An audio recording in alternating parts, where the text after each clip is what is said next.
ഒത്തിരി സ്വപ്നങ്ങൾ സീരിയലിൻ്റെ ഏറ്റവും പുതിയ എപ്പിസോഡ് റിവ്യൂയിലേക്ക് എല്ലാ കൂട്ടുകാർക്കും സ്വാഗതം. അങ്ങനെ ശിവയും അഭിരാമിയും തമ്മിൽ അടിയാവുന്നുണ്ട്. വിവേകേട്ടനെ വേറെ ആരെങ്കിലും സ്വന്തമാക്കുവാണെങ്കിൽ ഈ വീട്ടിൽ നടക്കുന്ന എല്ലാ കള്ളക്കളികളും അപ്പുറത്തെ വീട്ടിൽ പോയി വസുന്ധര ആൻറ്റിയോട് പറഞ്ഞിട്ട് ഞാൻ ഇവിടുന്ന് പോകുമെന്നൊക്കെ അഭിരാമി പറയുന്നുണ്ട്. എന്നിട്ട് പെട്ടെന്ന് അഭിരാമിക്ക് ബോധം പോകുന്നുണ്ട്. ആ സമയത്ത് വർഷ പെട്ടെന്ന് പോയി വെള്ളം എടുത്തുകൊണ്ട് വന്ന് അഭിരാമിയുടെ മുഖത്ത് തളിക്കുകയും എന്നിട്ട് കുടിക്കുകയും ചെയ്യുന്നു. പെട്ടെന്ന് ബോധം വരുന്ന അഭിരാമി ആരോടും മിണ്ടാതെ റൂമിലേക്ക് പോവുകയും റൂമിലെത്തി ഒരു ടാബ്ലറ്റ് എടുത്ത് കഴിച്ചുകൊണ്ടിരിക്കുന്ന സമയത്ത് ശിവ അങ്ങോട്ട് ചെല്ലുന്നുണ്ട്. ശിവ എന്നിട്ട് ചോദിക്കുന്നുണ്ട്, താൻ എന്തിനാടോ ടാബ്ലറ്റ് എടുത്ത് കഴിക്കുന്നതെന്ന് ചോദിക്കുന്നുണ്ട്. അഭിരാമി സ്വല്പം പരിഭവത്തിൽ നിൽക്കുകയാണ്. അപ്പോൾ ശിവ പറയുന്നുണ്ട്, തനിക്ക് വിവേകേട്ടനെ കിട്ടിയാലും എനിക്ക് വിവേകേട്ടനെ കിട്ടിയാലും ഒരു കുഴപ്പവുമില്ല.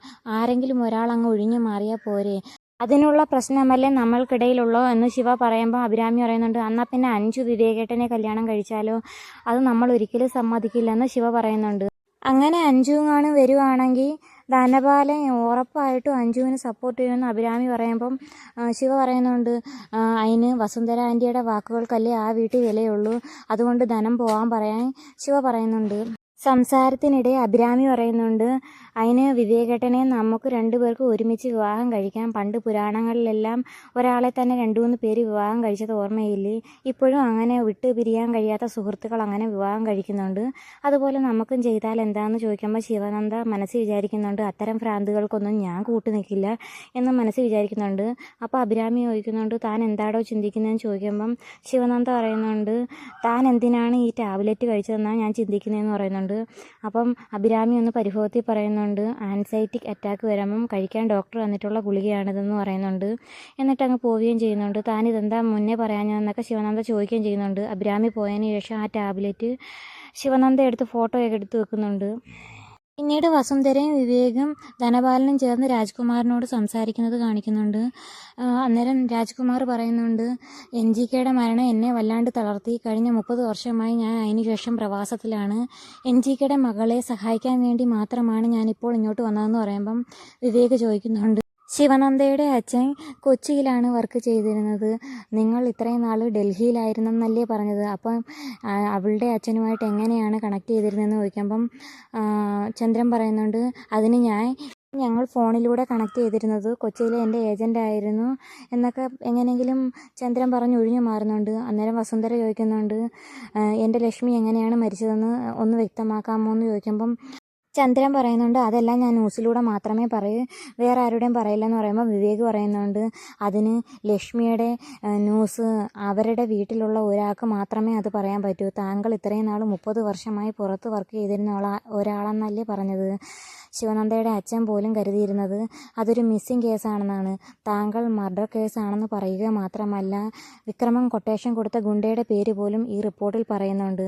അത് ഒരിക്കലും നിങ്ങൾക്ക് കിട്ടില്ല എന്ന് വിവേക് പറയുമ്പം ഇവൻ്റെ സംശയരോഗം കാരണം ഞാൻ പിടിക്കപ്പെടുമെന്നാണ് തോന്നുന്നതെന്ന് ചന്ദ്രൻ ചിന്തിക്കുന്നതായിട്ട് കാണിക്കുന്നുണ്ട്.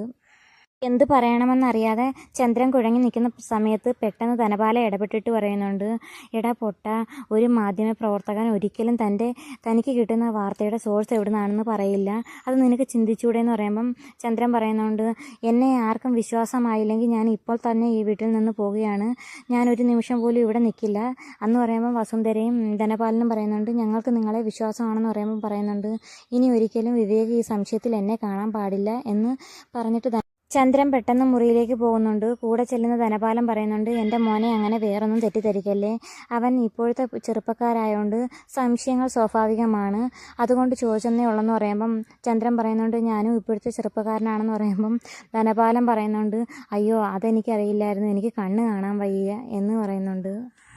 മാത്രമല്ല വിവേകിനി ഒരിക്കലും എന്നെ അങ്കിളെന്ന് വിളിക്കരുതെന്ന് പറയുമ്പം ധനപാലൻ പറയുന്നുണ്ട്, അവനൊരു പ്രശ്നമുണ്ട്, ഒരിക്കൽ വിളിക്കരുതെന്ന് പറഞ്ഞാൽ അവൻ 3-4 വട്ടം കൂടി വിളിച്ചിട്ടേ അടങ്ങൂ.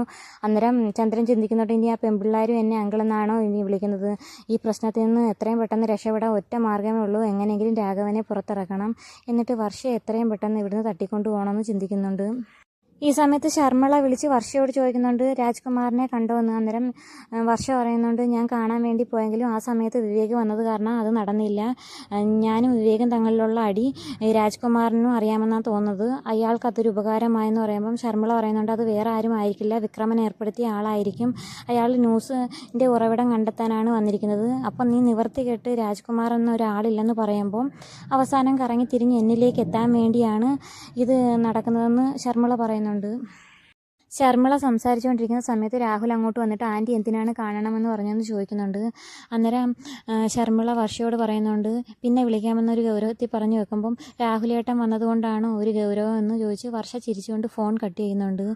അപ്പം രാഹുലിനോട് ശർമിള പറയുന്നുണ്ട്, ഇവിടെ ഏറ്റവും വലിയ പ്രശ്നം വർഷയാണ് നിൻ്റെ കാമുകിയെന്നാണ് ഇവിടെ എല്ലാവരും തെറ്റിദ്ധരിച്ചിരിക്കുന്നത്.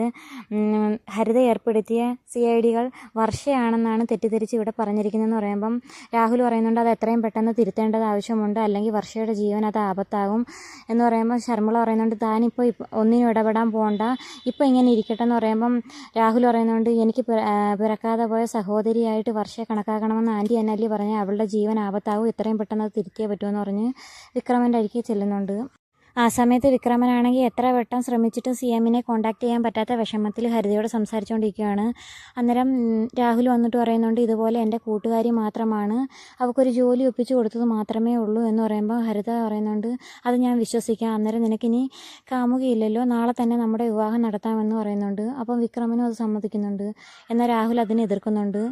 ഒരിക്കലും ഹരിതയെ വിവാഹം കഴിക്കാൻ എനിക്ക് സമ്മതമല്ല, അങ്ങനെ പ്രഷർ താങ്ങാൻ വയ്യാതെ വരുവാണെങ്കിൽ ഒരു രാത്രി ഞാൻ ഇവിടുന്ന് എങ്ങോട്ടെങ്കിലും ഓടിപ്പോകുമെന്ന് രാഹുൽ പറയുമ്പോൾ വിക്രമൻ ചിരിച്ചുകൊണ്ട് പറയുന്നുണ്ട്, അമ്പനാട് വിക്രമൻ നീ എവിടെ പോയാലും കണ്ടുപിടിക്കുമെന്ന് പറയുമ്പം രാഹുൽ പറയുന്നുണ്ട്, പണ്ട് 22 വർഷങ്ങൾക്ക് മുമ്പ് പോയ ലക്ഷ്മി എവിടെയാണെന്ന് ഇതുവരെ കണ്ടുപിടിക്കാൻ സാധിച്ചില്ല, പിന്നാണ് ഞാനെന്ന് പറഞ്ഞുകൊണ്ട് രാഹുൽ പോകുന്ന സമയത്താണ് ഈ എപ്പിസോഡ് ഇവിടെ അവസാനിക്കുന്നത്. അപ്പോൾ വീഡിയോ ഇഷ്ടമായ ചാനൽ സബ്സ്ക്രൈബ് ചെയ്യാനും സപ്പോർട്ട് ചെയ്യാനും മറക്കല്ലേ കൂട്ടുകാരെ.